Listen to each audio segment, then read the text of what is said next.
Alrighty. Alrighty. James Gunn got all the haters, trolled all you the fuckers because the Trolling movie the trolls. the movie wasn't woke, and he put the trolls, and I'm talking about the people that don't like his movies and all the people that complain about the Superman movie. He put you guys in the movie. The little monkeys at the computer, all just spamming bullshit. Because that's all it is. Because all I've ever heard, the complaints are, oh, I don't like the dog, or the dog is a commercial aspect, or the dog shouldn't act that way. Well, he loves the dog. It doesn't matter. And it's not his dog. So it's not his to... It was inspired by his dog. Yes. To a point. But it's not his dog in the movie. Still Crypto the Super Dog. But it's not his dog in the movie. And what are they comparing it to? The Super Pets movie? Oh. Which was surprisingly good. I liked it. But Crypto was all, and then everything else is pet is a lesser degree of that. But you guys are complaining to complain because Superman that's what gets you clicks. Because Superman is not the Dawn of Justice, The Last Jedi, STD, or any of this other dog shit we've had the past 10 years. Even the Man of Steel is not that, So what the hell, guys? What's your problem? Can't handle an actual competent movie? A real comic book movie? Yeah.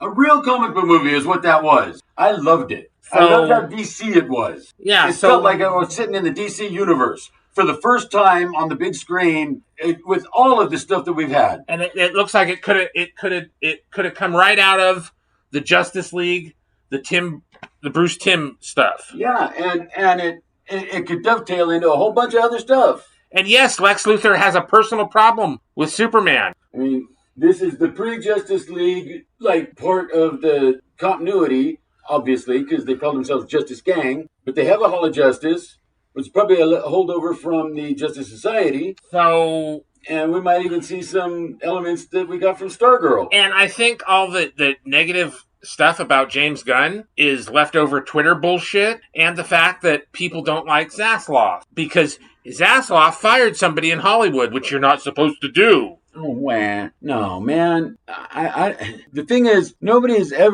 ever done anything significant was not criticized for it somehow. If you're going to do something it sounds like you guys are just jealous. Yeah, right. They're taking a page out of the book of I'm Jealous, chapter 4, verse whatever. Yeah.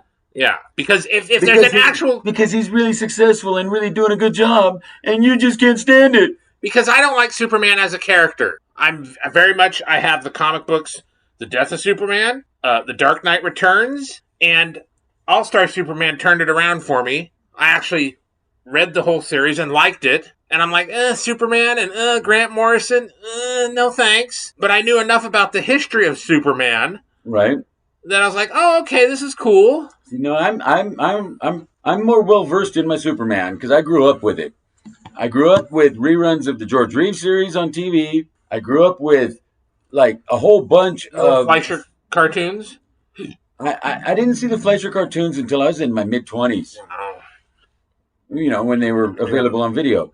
But I saw the Superman movie with Christopher Reeve in the theater. Superman 2 in the theater, 3, all of them. Yeah. Even 4, all of them in the theater. But I had, I wasn't like an avid Superman fan. I didn't have Superman every month or anything.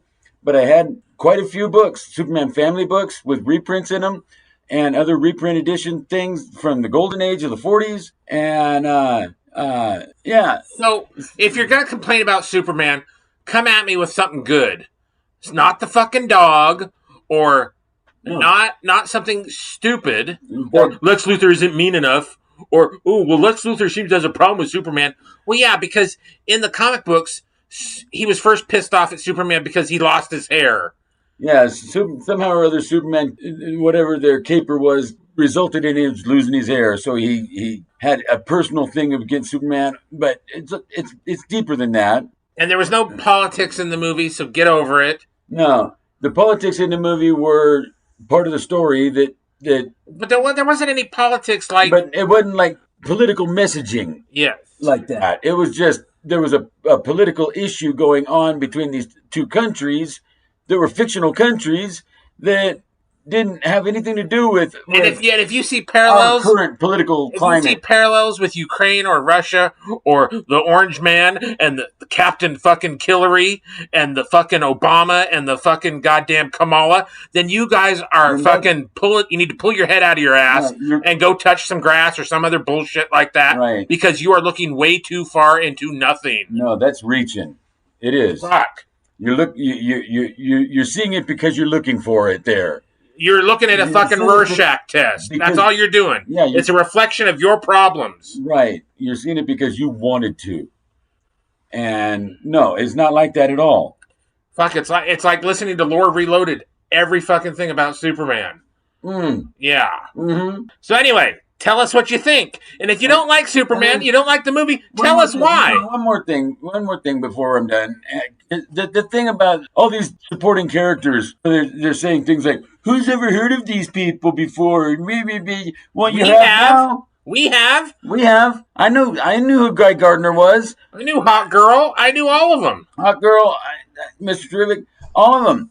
And, I mean, there was an Otis in the movie. Yeah. And there was an Eve Teschmacher in the movie. They didn't call her Teschmacher, but that's her name, Eve. Yeah. Was Miss Teschmacher.